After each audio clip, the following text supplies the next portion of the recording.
6 días después de la detonación de la bomba atómica sobre Nagasaki, el 15 de agosto, el Imperio del Japón firmó su rendición incondicional frente a Inglaterra, Francia y los Estados Unidos.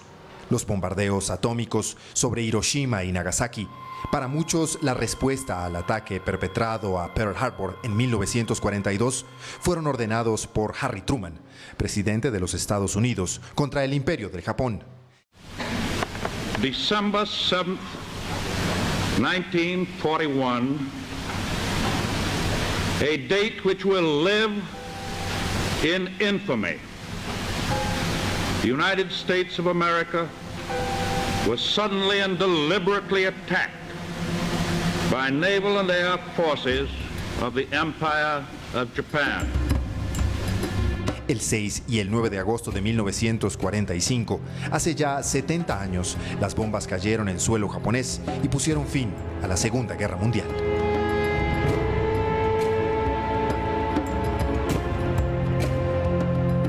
Hasta la fecha, estos bombardeos constituyen los únicos ataques nucleares de la historia.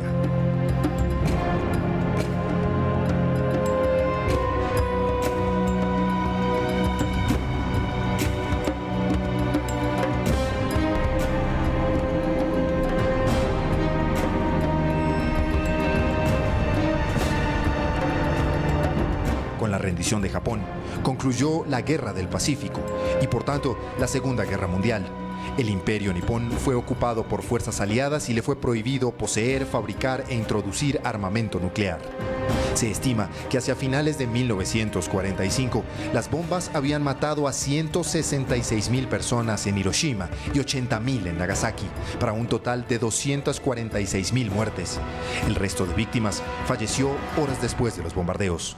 En ambas ciudades, la gran mayoría de las muertes fueron de civiles. Es decir, los filósofos, los pensadores políticos, quienes un poco van a sacar las lecciones y van a preguntarse qué fue lo que hizo que Occidente, que venía en esa carrera ascendente, que venía en un desarrollo tecnológico exponencial, en donde la industrialización había podido y permitido desarrollar sociedades modernas con mejores condiciones de vida, con una serie de promesas precisamente de una vida mejor, de poder instaurar sociedades democráticas, etcétera, etcétera. Y por supuesto, todo el mundo quedó con la pregunta de, bueno, ¿y qué pasó?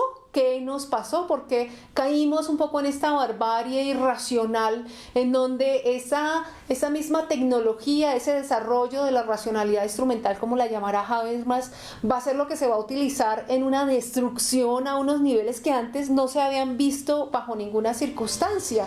Entre 1939 y 1945, la Segunda Guerra Mundial enfrentó a las grandes potencias.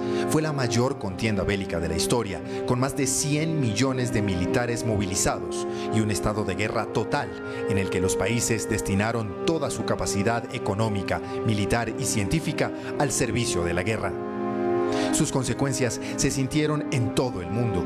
La guerra estuvo marcada por hechos de enorme significación que incluyeron la muerte masiva de civiles, el holocausto y el uso de armas nucleares en un conflicto militar. El mundo nunca volvería a ser el mismo. La Segunda Guerra Mundial dio origen a muchísimas instituciones que son las que mantienen el orden internacional hoy. En el tema económico, pues Bretton Woods, el Fondo Monetario y el Banco Mundial nacen como consecuencia de la guerra. Igualmente Naciones Unidas en 1945, tras los fracasos de la Liga de las Naciones, y lo más importante, pues la Carta de los Derechos Humanos de 1948 emitida por Naciones Unidas, que sigue vigente hasta el día de hoy, que ya empieza a colocar, digamos, al ser humano por encima de los estados, por lo menos a nivel de lo que son los derechos. Y creo que pues el orden internacional de hoy es el que se generó tras la Segunda Guerra Mundial, el mismo Consejo de Seguridad de Naciones Unidas, donde representa una realidad geopolítica que quizás es un poco odiosa, pero esa es, que hay unos países más importantes que otros, que hay unos países más poderosos que otros, que son los que tienen los medios y los que tienen la fortaleza militar, diplomática y económica para tomar decisiones que de pronto no a todos les gustan. Hace 70 años terminó el conflicto social y armado más importante del siglo XX. De la principal avenida de la capital alemana, Berlín, Unter den Linden, donde estamos hoy, todo quedó destruido. Apenas quedó funcional esta, la histórica Puerta de Brandeburgo, a pesar de que su cuadriga, la que está en la parte superior, tuvo que ser restaurada. La guerra dejó 30 millones de desplazados y 50 millones de muertos, de los cuales apenas el 10% eran militares. La mayoría de víctimas fueron población civil. Hoy queremos invitarlos a hacer memoria de la Segunda Guerra Mundial, de sus víctimas, de la reparación y de las lecciones que nos puedan servir para construir una cultura de paz en Colombia. Bienvenidos.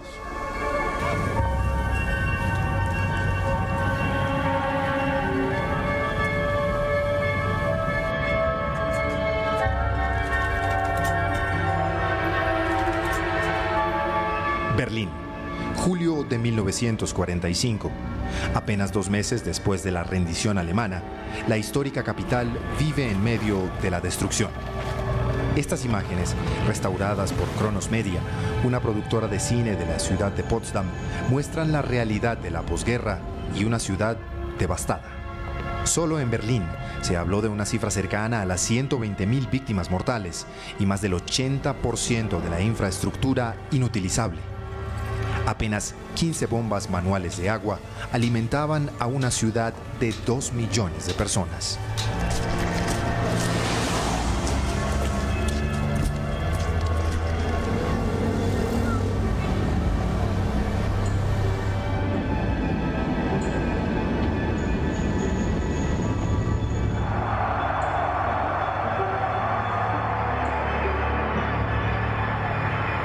Ciudades históricas como Dresde, Kiel o Hamburgo también sucumbieron ante los bombardeos de la Fuerza Aérea Americana e Inglesa, encargados de destruir toda posibilidad de respuesta militar en puertos y ciudades alemanas.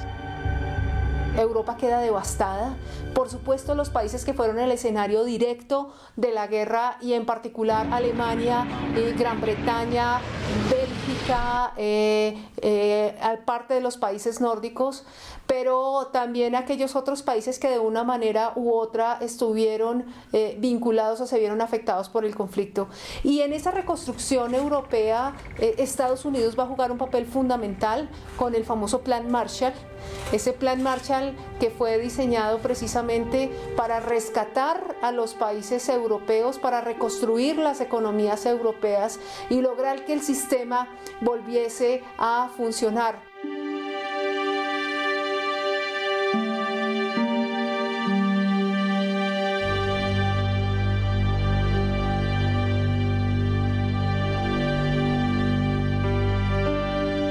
La crisis humanitaria de los sobrevivientes se tomó las calles de varias ciudades.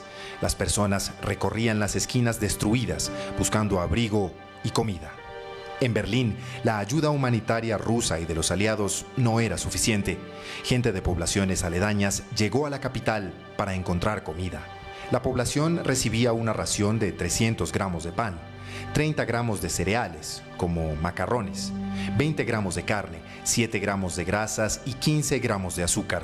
Con eso debían vivir una semana y a veces más tiempo.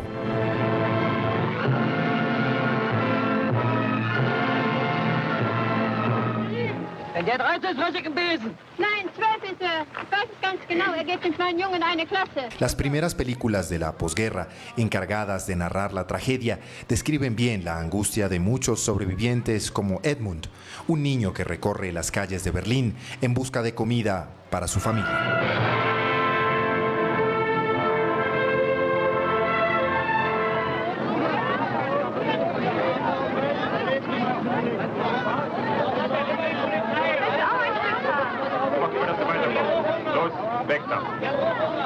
Alemania Año Cero, película neorrealista del director Roberto Rossellini, es una de las primeras en ocuparse del drama de las víctimas, que en 1945 eran millones. Wenn du die Verantwortung dafür übernehmen willst, dann stelle ich mich eben. Nein, Karl-Heinz! viene toda esta reflexión según la cual cuando la racionalidad se vuelve unidimensional, como lo dirá Marcuse, y pierde otros elementos vinculados a la ética, a la moral, a la política, al sentido de lo social, y se unilateraliza, por ejemplo, puede caer o puede derivar precisamente en esta locura que se vivió durante este periodo. Entonces, sin duda, la Segunda Guerra Mundial también va a dejar consecuencias para la manera de pensarnos como sociedades modernas.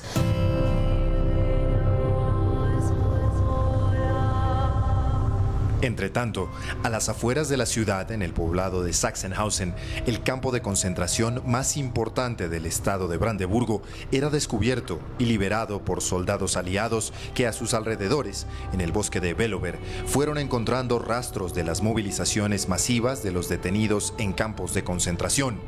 Muchos no lograron sobrevivir las extenuantes caminatas de la muerte.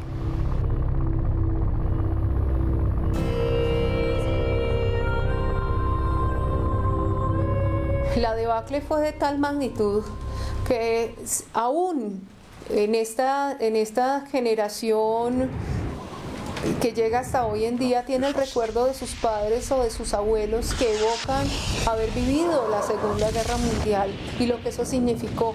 Y todavía en los países europeos, y lo digo particularmente en Alemania o en Francia, esa memoria histórica está viva. Y a veces también las interpretaciones que se han dado con respecto a eso siguen dando lugar a polémicas. Pero antes de la crisis económica, 10 años atrás, Berlín y Alemania habían sido polos de desarrollo del mundo, líderes en creaciones tecnológicas, industriales y artísticas. Entonces, ¿qué hizo que Alemania siguiera el destino trazado por el nazismo y terminara destruida? Habían muchas causas que se reforzaron entre ellas, ¿no? Primero, causas económicas, o sea, la crisis financiera, por ejemplo, que estaba en Europa. Segundo, también causas políticas, ¿no? La Primera Guerra Mundial terminó con acuerdos de paz que no necesariamente crearon condiciones para la paz. O sea, había una tensión históricamente muy fuerte entre los alemanes y los franceses, y precisamente los alemanes se sentían humillados por el acuerdo de paz, y eso creó básicamente las semillas para la Segunda Guerra Mundial, ¿no? Yo también creo habían causas sociales, ¿no? No solamente la pobreza, pero una cierta manera de pensar que, por ejemplo, Adolf Hitler, que era uno de los mayores agresores en la Segunda Guerra Mundial, aprovechó para su propia causa, ¿no? Estaban buscando un chivo expiatorio, y este chivo expiatorio encontraron, por ejemplo, entre la población judía, entre otras poblaciones también.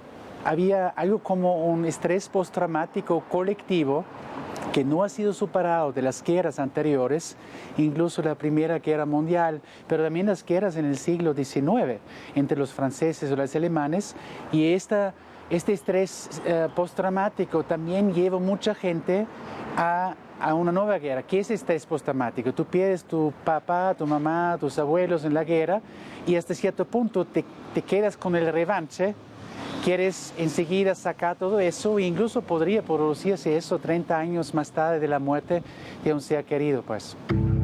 En 1933, después de cerrar el Parlamento, la dictadura nazi se consolidó en la figura de un canciller todopoderoso que abolió la Constitución de 1919 y ejerció un fuerte control sobre cada aspecto de la sociedad.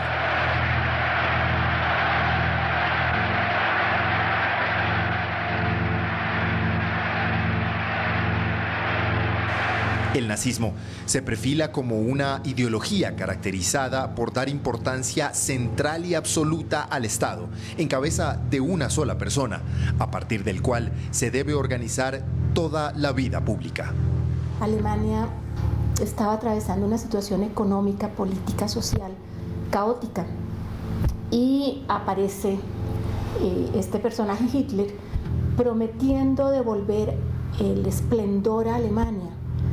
Y evidentemente hay una élite intelectual que lo sigue, y se da precisamente gracias a que existen filósofos, abogados, doctores, enfermeras, en fin, personas graduadas de todas las profesiones que se alinean con Hitler, que están de acuerdo con él, que quieren devolverle el esplendor a Alemania, no importa a qué precio. Y cuando una élite intelectual se alía, se afilia a una ideología como la de Hitler, la cosa resulta muy peligrosa.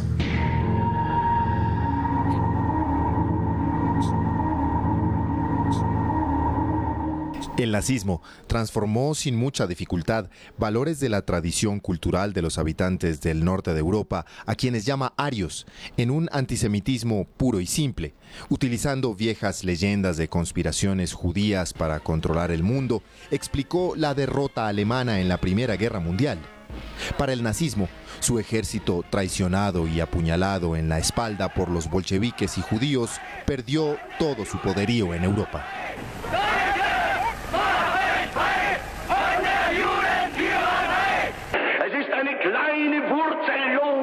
Internationale Clique, die die Völker gegeneinander hetzt, die nicht will, dass sie zur Ruhe kommen.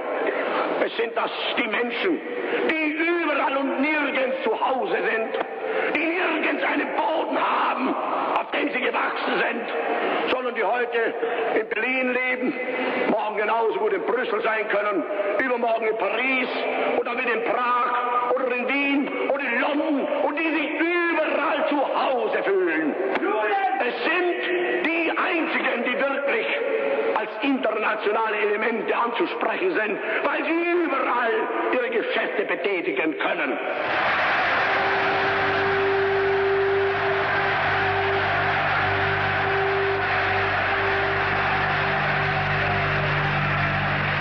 Según el nazismo, esa traición permitía que algunos judíos se beneficiaran de la inflación y otros problemas del país, mientras que los comunistas, supuestamente cómplices de esta situación, se les acusaba de impedir los cambios y la mano dura que Alemania necesitaba. Todos ellos terminan siendo perseguidos, apresados y exterminados durante casi 10 años de gobierno nazi. Mucha gente en ese entonces, aún ahora, ni siquiera conoce o conocía lo que era un judío y bueno, lamentablemente nos tocó a los judíos, nos ha tocado a los judíos, pero lo preocupante de esto es que en ese momento fueron los judíos, pero en cualquier otro momento pueden ser los de ojos azules o los de pelo rojo o era cualquiera que fuese diferente.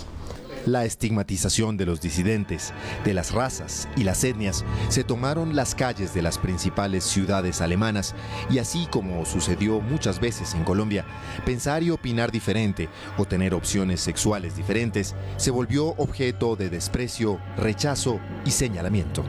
El ser humano es fácilmente manipulable y es capaz de muchas cosas crueles y violentas. Creo, por ejemplo, en Europa había un sistema de manipulación de lavado de cerebros por parte del régimen de Adolf Hitler que hacía que mucha gente que era educada e inteligente se convertía en agentes de violencia, ¿no? O sea, el señor que empieza a trabajar en el campo de concentración matando judíos, pero es un señor que antes era un maestro en un colegio, eso no tiene sentido. Lo que quiero decir, los excesos muchas veces no se encuentra una explicación racional para eso. Sigi Schächter de Reines es una de tantas víctimas de la persecución nazi. Sobreviviente de la Segunda Guerra Mundial y de la política de exterminio judío, hace apenas un mes celebró sus 93 años. Recuerda casi todo, aunque ante la cámara prefiere leer el testimonio que ella misma escribió. Soy sobreviviente de la Segunda Guerra Mundial y tengo 93 años. Nací en Siret, Rumanía, el 17 de noviembre de 1921. Nuestro hogar estaba compuesto por mis padres, Baruch y Clara Schächter, mi hermano Isidoro y yo. Sigi también escribió cómo la comunidad judía y la familia Schächter en Siret gozó de una niñez y adolescencia felices, con amigos, veranos calurosos que pasaban jugando tenis, paseando por el río y practicando su religión. Pero entre 1938 y 1939, Sigi y su familia empezaron a sentir la política antisemita. Se iniciaron las persecuciones en el pueblo, hacia sus amigos y vecinos, con maltratos, discriminación y hambre. Sobre todo por ser judíos. Después de las 6 de la tarde no pudimos salir a la calle. Nos prohibieron tener ayuda en la casa. Nos privaron de los derechos humanos, quitándonos la libertad. No podíamos salir a la calle ni trabajar, ni tener a alguien que trabajara para nosotros en casa.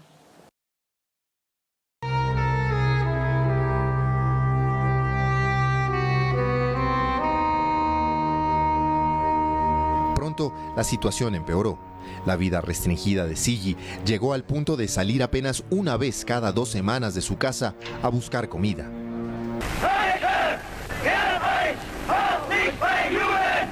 El primer día de junio de 1941, Sigi apenas tenía 19 años cuando 2 divisiones de los Einsatzkommando de la SS desplazaron a todos los miembros de esa comunidad judía bajo la mirada silenciosa de otros rumanos que vieron cómo esa noche, en medio del hostigamiento y la violencia, más de 8.000 personas salieron de sus casas en Siret para nunca más regresar.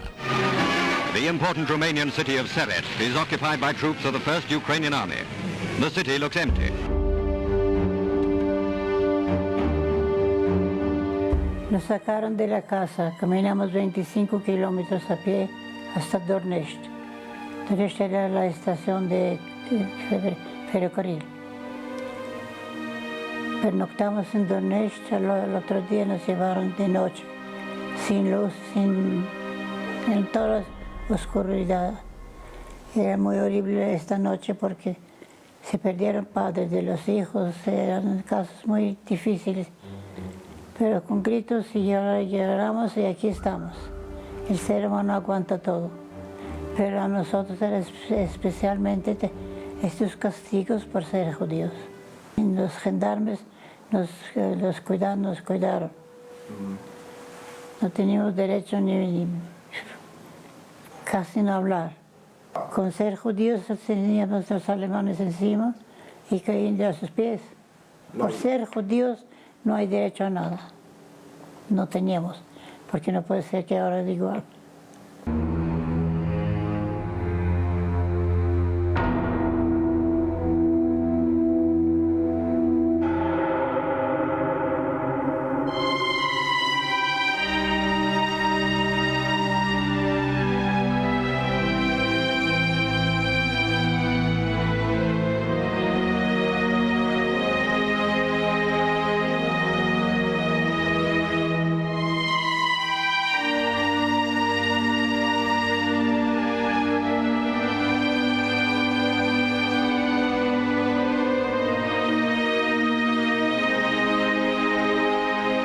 Stella Goldstein es la única de su familia que hoy puede contar la tragedia que vivieron sus padres, quienes, forzados a huir de Polonia para salvarse, vivieron su vida en la clandestinidad. La historia de mis papás fue esa, la historia del escondite diario, de esa agonía constante por el pedacito de pan, por el techo para la noche. Mi mamá quedó embarazada, ellos se casaron, mis padres, durante la guerra, en una historia que yo digo fue una lindísima historia de amor. Y mi mamá quedó embarazada y cuando ese bebé nació estaban en cautiverio y quien los estaba ocultando mató al bebé para que el llanto no los denunciara. De manera que cada sobreviviente, aunque no haya estado en campo de concentración, tiene una historia fuerte, dolorosa. Yo soy hija de sobrevivientes. Ambos, papá y mamá, fueron los únicos sobrevivientes de familias muy numerosas, los dos de Polonia. Yo crecí toda mi infancia siendo un cómplice de un silencio que hablaba a gritos, digo yo, y eso quiere decir sin conocer mi historia, sin conocer mis raíces, sin conocer quién era mi familia y mi verdadera identidad. El Holocausto realmente dejó en los judíos, nos dejó realmente el DNA marcado. Eso ya es parte de nuestra genética. Cuando uno ve cómo se industrializa la muerte a ese nivel, en donde realmente se crean campos únicamente de producción de cadáveres.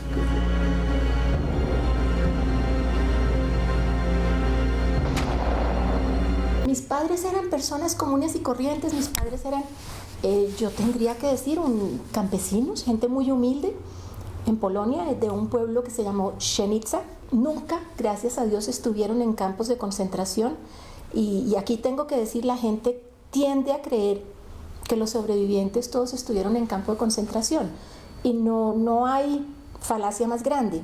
En realidad, los que estuvieron en campo de concentración casi nunca se salvaron. De mi familia, mis abuelos maternos murieron en el campo de concentración de Auschwitz, después de haber sido deportados desde el campo de concentración de Theresienstadt en Checoslovaquia. Por lo tanto, pero eso no es particular lo mío, porque gran mayoría de los judíos que llegaron de Europa acá, especialmente de Rumania, Polonia y Alemania, tuvieron víctimas en el Holocausto, en los campos de concentración.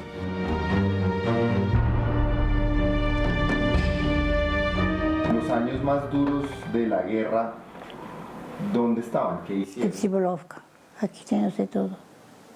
Nos tenían en un establo, éramos 1800, quedamos vivos 180, el resto se murió.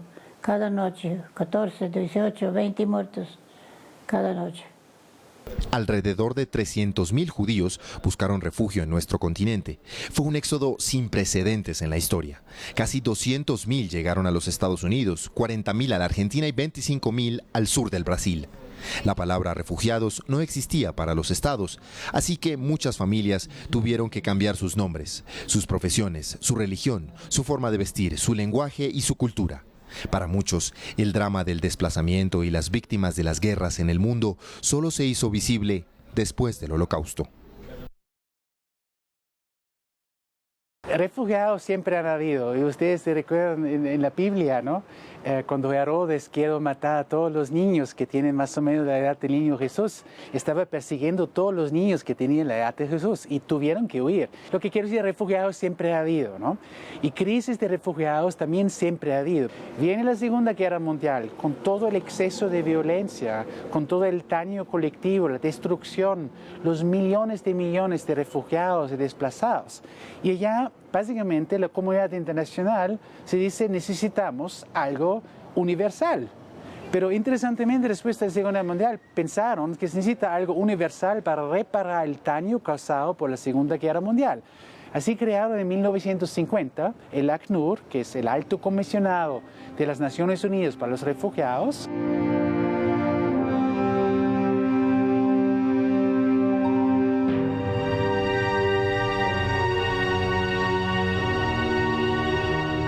Si bien inicialmente se pensaba el ACNUR solamente tiene una función temporal, el hecho que la violencia y las guerras evolucionaron tan dramáticamente en las últimas décadas hicieron que prolongaron el mandato del ACNUR.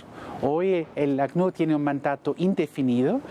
Hoy el ACNUR nos tiene 20 personas, tenemos 9.000 personas, tenemos un presupuesto de $7 billones. Estamos trabajando con 50 billones de refugiados, desplazados, solicitantes de asilo y apátridas, y estamos en más que 120 países operando. Hoy el problema del desplazamiento es universal y creo es una consecuencia directa de la Segunda Guerra Mundial. La Segunda Guerra Mundial lamentablemente preparó el terreno para nuevas guerras, entre otras, por ejemplo, por fronteras que crearon artificialmente, como por ejemplo vemos hoy en día en el Medio Oriente. Al igual que los primos de Sigi Reines y los parientes de la casi extinta familia Goldstein de Szenica en Polonia, varios miles de familias judías residentes en Colombia trataron de salvar a sus allegados de la tragedia, especialmente a los más jóvenes. Sin embargo, y contrario a otros países de América Latina, entre 1937 y 1948, Colombia cerró sus puertas a la inmigración judía. Fueron más de 15.000 las solicitudes, de acuerdo con la Cancillería de la época, las que fueron de tajo rechazadas. Y las familias a las que se les había concedido el asilo, después de pagar importantes sumas de dinero, se les fue revocado el permiso. Y el dinero nunca fue devuelto. En su columna de El Diario El Espectador, el escritor Héctor Abad Faciolince revivió el debate en 2003 sobre el rol del gobierno colombiano durante esa época.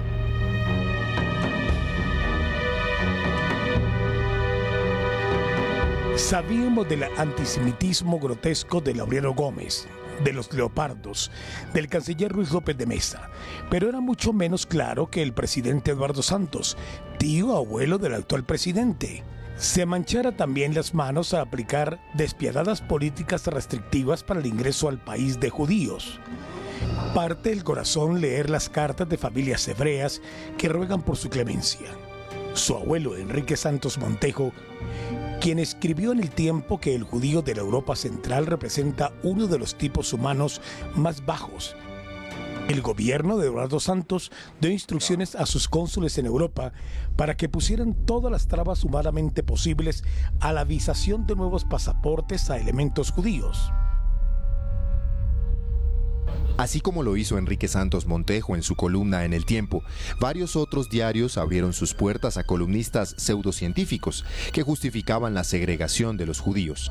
El sentimiento discriminatorio en ese entonces, al igual que hoy se hace con muchas otras poblaciones, fue fuertemente potenciado desde los medios de comunicación.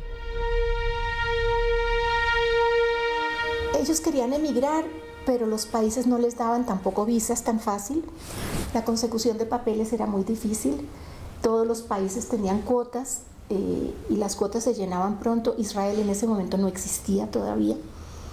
Mis padres dio la casualidad de que mi papá tenía un primo acá y el primo hizo todos los trámites necesarios para que pudieran entrar. En ese momento estaba Luis López de Mesa en el gobierno. Y Luis López de Mesa fue una mancha antisemita en la historia colombiana, de manera que no fue fácil tampoco para ellos, pero estoy acá, me siento colombianísima, estoy agradecidísima como lo estuvieron mis padres. Mi hermano ya estaba aquí y nos mandó los tiquetes, no en barco Américo Vespucci, de Génova a Italia. Llegamos a Buenaventura. Y llegué a Buenaventura acá en el carro. Llegué aquí el 1 de octubre 1951. Yo vine con mi papá, mi mamá, mis dos abuelos y mi hermano. ¿A todos? Todos. Los sacaron de la casa. ¿Usted volvió a Europa después? No. Nunca. No me interesa. Nos echaron. Y la ciudad donde yo nací, Siret, está completamente destruida. La cuadra donde nosotros vivíamos sigue entera. ¿Y sus vecinos? ¿Qué pasó con sus vecinos? ¿Tenía vecinos? No sé. Yo creo que la mayoría murió. Mi abuela y básicamente sus hijos, incluyendo a mi papá, tuvieron que huir de la violencia porque básicamente el régimen de Adolf Hitler los persiguió porque ellos eran católicos y fueron desplazados internos en Austria y lograron sin embargo sobrevivir, pues. Pero tuvieron que ocupar el apartamento de la familia que era judío, que tuvieron que salir, pues. O sea, yo crecí en un apartamento como desplazado interno, ocupando el apartamento de otra familia desplazada. Y lo que quiero decir es que crecimos todo con este estrés de la Segunda Guerra Mundial y hoy en día incluso hay psicólogos que dicen la generación que vive la guerra es incapaz de pensar y digerir todo el sufrimiento que implica la guerra. Quizás la Siret que Sigi y su familia dejaron efectivamente ya no exista, pero el pueblo de Siret, en Rumania, sigue existiendo.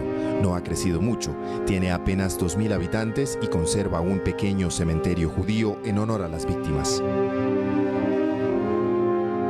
Y Alemania no ha evadido su responsabilidad, por el contrario.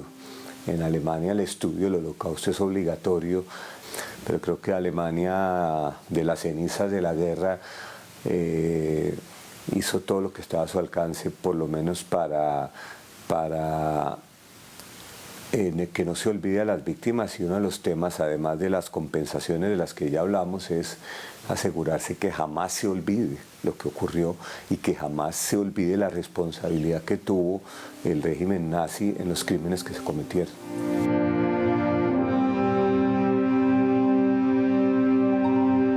Pero, ¿qué pasó entonces con los territorios destruidos de países sometidos a difíciles condiciones económicas como Alemania, Austria o Polonia?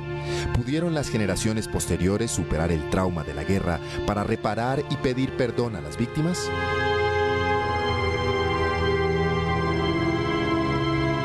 Y una de las cosas que aprende uno de los europeos es, primero, el preguntarse qué pasó. Es decir, el reconocimiento de los hechos. Por muy dolorosos y muy difíciles que sean, ha habido cosas que solo con el tiempo se ha podido hablar claramente y abiertamente de ellas, pero se ha hecho. Y ese es uno de los primeros pasos para que una sociedad logre sanar sus heridas. Porque además hay el reconocimiento de que tanto hubo víctimas como victimarios. Y que ahí hubo decisiones políticas y hubo responsables políticos de lo que se hizo. Berlín 2015, conmemoración del aniversario de la tragedia. 70 años después, las celebraciones parecen mantener viva la historia más que nunca.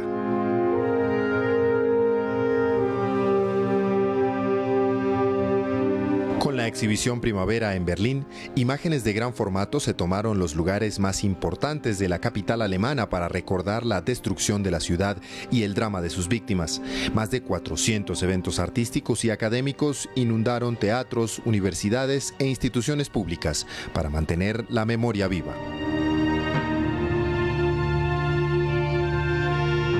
Valentina Castiblanco, reportera de nuestro canal aliado Deutsche Welle, visitó el monumento más importante en conmemoración a las víctimas del Holocausto, en el corazón de Berlín.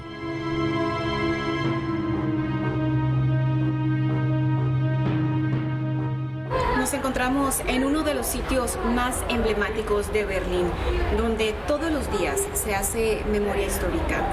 Muy cerca de la puerta de Brandeburgo se encuentra este memorial a los judíos víctimas del Holocausto. Lo diseñó el arquitecto Peter Eisenman. Se trata de un campo inclinado de 19.000 metros cuadrados, donde se ubican estas losas de hormigón, que son 2.711. El arquitecto quería dar la sensación de incomodidad y de confusión, pero al mismo tiempo quería representar un sistema supuestamente ordenado, pero completamente desconectado de la razón humana. Pero yo creo que hubo un gran esfuerzo por parte de esa generación que salió de la Segunda Guerra Mundial, de que hubiese un recuerdo permanente de lo que sucedió, ¿no? De que hubiese una reflexión social de qué sucedió y por qué sucedió, precisamente con el objetivo de no olvidar y sobre todo no repetir. Robin Jules tiene 23 años, vive en Leipzig y destaca la importancia de los esfuerzos que se hacen desde la escuela para hacer memoria. Cada año tienes ciertas actividades en recordarlo, ¿no? Y eso se hace así, y creo que eso es más importante que lo que se está haciendo en grande, en público, con los políticos, porque creo que empieza con las cosas pequeñas que se hacen con los alumnos. Yo diría que ya se está haciendo mucho y de la manera como se está haciendo es casi suficiente. Solo veo como diferentes problemas y diferentes cosas que tal vez se tienen que modificar y mejorar. Yo sí creo que en esto, como en todas las guerras, ¿sí? hay tres poblaciones que hay que estudiar. Una es las víctimas, ¿sí? Que en el caso de la Shoah, pues lamentablemente fueron los judíos, mas no solo los judíos. Había también gitanos, había amazones, había hemipléjicos, había disidentes políticos, en fin, ¿sí? Por supuesto, la población que más sufrió fue la población judía, pero no fue la única perseguida. Entonces, por un lado las víctimas, por otro los victimarios, que en el caso de la Shoah es claro que fueron los nazis, pero a veces no es tan claro. Si lo miramos aquí en Colombia, no es muy claro quiénes son víctimas y quiénes son victimarios. Todos nos sentimos víctimas, ¿sí? Porque es más fácil asumir el rol de víctimas. Pero además hay una tercera población que yo diría que es la más grande y la más peligrosa, que es la de el observador indiferente. Al principio, cuando nosotros llegamos a Colombia, donde la familia, no hablamos de nada porque era muy triste y ellos no quisieran escuchar. Pero uno se da cuenta y no más. Me pasó a mí. ¿Y esa sensación que tuvo cuando llegó a Colombia, cuándo dejó de pasar? De no hablar, de... Muchos años. Uno ve, conoce la gente, la sociedad, no saben, no les tocó lo que nos tocó a nosotros, entonces no entienden. Entonces, ¿para qué hablar? La mayoría no quiere escuchar, porque es muy triste.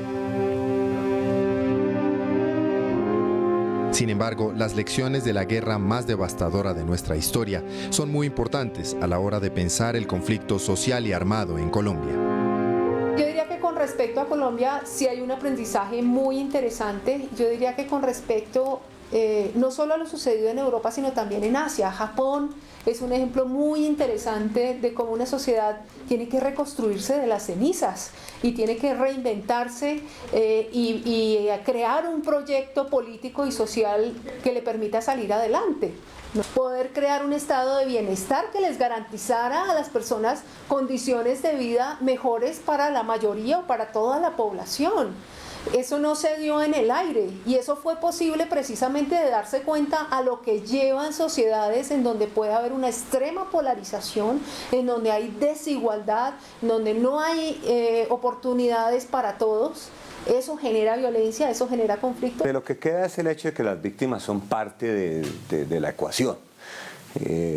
No siempre fue así. Pues en Colombia hay también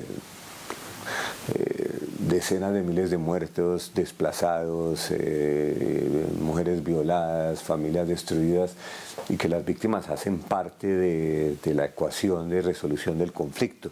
Ya cómo se haga, pues depende mucho de factores locales, de cómo se firme la paz, pero que las víctimas son parte fundamental en el proceso de paz es claro, y eso nace en la Segunda Guerra Mundial, cuando por primera vez las víctimas son tomadas en consideración. Y un tercer elemento tiene que ver con la psique colectiva, si quieren, con esa mentalidad colectiva. Es necesario para las personas poder reconocer y ser reconocidas en lo que pasó. ¿Sí? Es necesario poder hablar de eso, poderlo poner de presente, hacer una memoria histórica y poder perdonar. La experiencia de Sudáfrica muestra eso. Eso no se hace de la noche a la mañana, eso toma tiempo, a veces toma mucho tiempo. Es muy importante que las víctimas del conflicto participen activamente en la construcción de políticas, estrategias. Segundo, aquí hay 6 millones de desplazados internos. Fácilmente unos 400.000 colombianos salieron de Colombia y hoy en día son refugiados en países de asilo, en la región, pero también en Europa. Esta gente tiene un rol de liderazgo.